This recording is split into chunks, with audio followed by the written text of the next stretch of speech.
December 2023 Tokyo, a funding scandal breaks inside Japan's ruling party.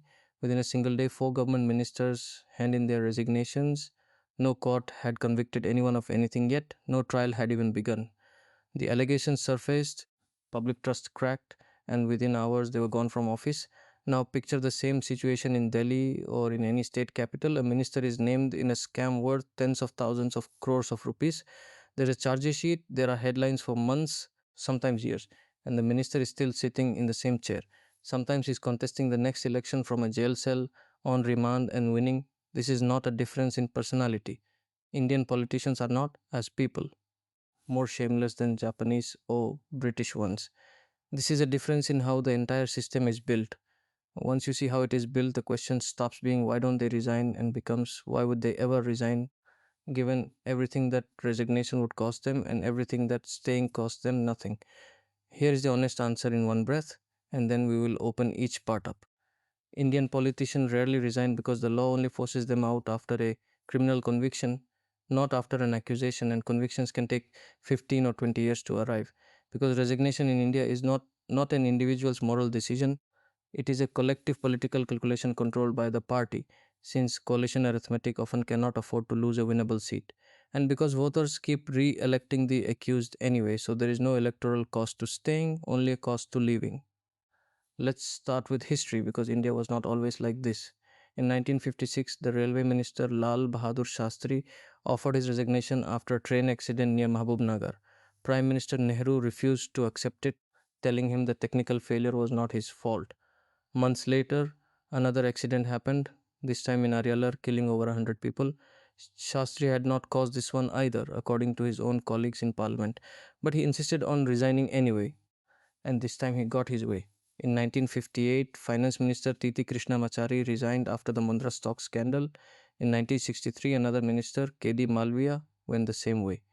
In 1987, Defense Minister V.P.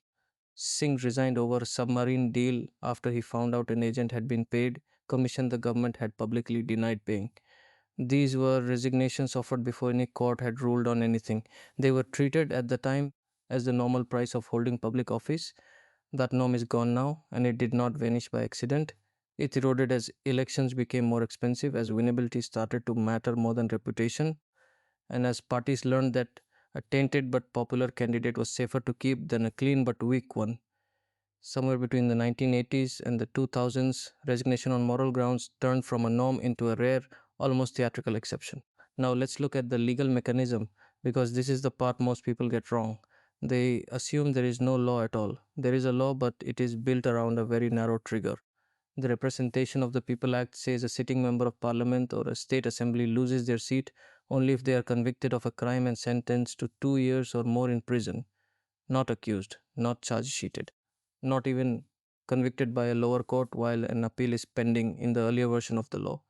Until 2013, a convicted lawmaker could keep their seat for years simply by filing an appeal because the law gave them a 3 month window and unlimited extensions through the appeals process. That loophole was closed by the Supreme Court on the 10th of July 2013 in a case called Lily Thomas versus Union of India. The court ruled that the moment a sitting lawmaker is convicted, their seat becomes vacant immediately, appeal or no appeal. It sounds like a strong reform, and it was.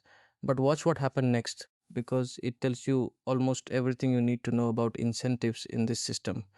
The government of the day tried to reverse this ruling within weeks through an ordinance that would have restored the old protection. It only backed down after a huge political and public backlash and withdrew both the ordinance and the bill by early October that same year. Politicians across the spectrum, not just one party, had a shared interest in undoing a rule that made it easier to remove them. That single episode is the clearest evidence that this is not about one party being worse than another. It is a structural bipartisan reflex towards self protection. Even with the Lily Thomas ruling in place, the real shield is time. Indian courts are chronically backlogged, and cases against powerful, well resourced defendants move slower than almost any other kind of case because appeals, adjournments, and procedural delays can be used almost without limit. A politician can be charge sheeted the year a scandal breaks and not face a final verdict until 2 decades later, by which time they may have already served 3 or 4 more terms in office. The law only bites at the very end of a process that the accused themselves have every incentive and every resource to slow down. Now, the numbers, because they show this is not shrinking, it is growing. According to the Association for Democratic Reforms, which studies the sworn financial and legal declarations every candidate must file, 46% of the members elected to the Lok Sabha in 2024 had a declared criminal case against them at the time of the election. 31% had a serious criminal case, meaning charges like rape, murder, attempted murder, or kidnapping, go back to 2009, and that serious charge number was 14%. It has more than doubled in 15 years. And here is the detail that explains why parties keep doing this. A candidate with a declared criminal case had roughly a 15% chance of winning their seat in that election, while a candidate with a clean record had less than a 5% chance. Parties are not choosing tainted candidates out of carelessness. They are choosing them because, on average, tainted candidates win more often. Why would a criminal charge make someone more electable rather than less? This is where voter behavior matters, and it deserves an honest answer rather than a comfortable one.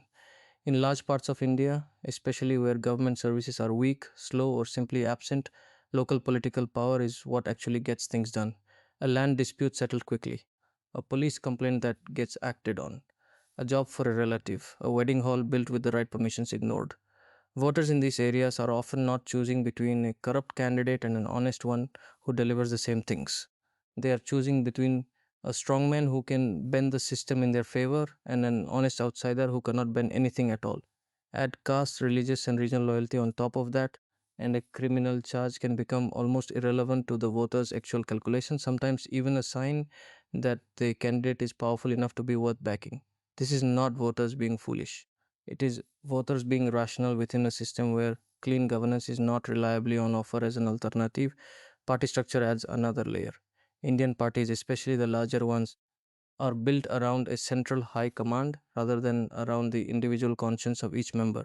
A minister does not usually decide to resign the way a British or Japanese minister might, weighing their own reputation against the damage to the government. In India, that decision sits with the party leadership, and the leadership makes it based on arithmetic, not ethics. Does removing this person cost us a state government's majority? Does it hand a talking point to the opposition right before an election? Does it look like an admission of guilt that strengthens a court case that would otherwise drag on for years? When Maharashtra Chief Minister Ashok Chavan was forced out during the Adarsh housing scam in 2010, it was the party's decision to protect itself, made for him, not a personal choice he made for the country. This is also why comparing India to Japan or Britain on law alone misses the point, because none of those countries has a strict legal rule forcing resignation over mere allegations either. Japan's four ministers who resigned in a single day in December 2023 had not been convicted of anything. Britain's tradition of individual ministerial responsibility is a convention, not a statute. The real difference is what resignation means politically in each system. In a parliamentary culture with a strong shame norm and real media and party pressure, a quick resignation acts like a firebreak. It contains the damage, protects the prime minister, and lets the government move on within days. In India, resignation carries the opposite signal. It is read as a confession of guilt, one that can be quoted back in court and used by rivals for the rest of that person's career. Fighting the case from inside office, using the resources and protection that office provides, is the more rational survival strategy, and everyone in the system knows it. So here's the part that usually stays unsaid. This is not a problem any single party benefits from fixing, because every party benefits from the current rules exactly the way they are. A law that disqualified candidates at the charge sheet stage rather than waiting for a final conviction has been proposed by reform bodies for years. It has never passed because the people who would have to vote for it are the same people it would apply to. Reform here depends on lawmakers legislating against their own short term interest, and across nearly every democracy in the world, that is the slowest kind of reform there is. If nothing changes, the direction is already visible in the data. The share of lawmakers with criminal cases has climbed at almost every election for the past 2 decades, not fallen. Each cycle where it climbs and nothing collapses makes the next cycle's climb look more normal, more survivable, more electorally safe. That is what a self-reinforcing pattern looks like from the inside. So the next time you see a scandal break and wonder why the person at the center of it is still in office a year later, you now know it is not one loophole and it is not one party. It is a law built around conviction instead of accusation, a court system slow enough to outlast most careers, a party structure where resignation is a group decision rather than a personal one, and an electorate that, given the actual choices in front of it, often rewards power over cleanliness. Understanding that is not an excuse for it, it is simply what it would take to actually change it.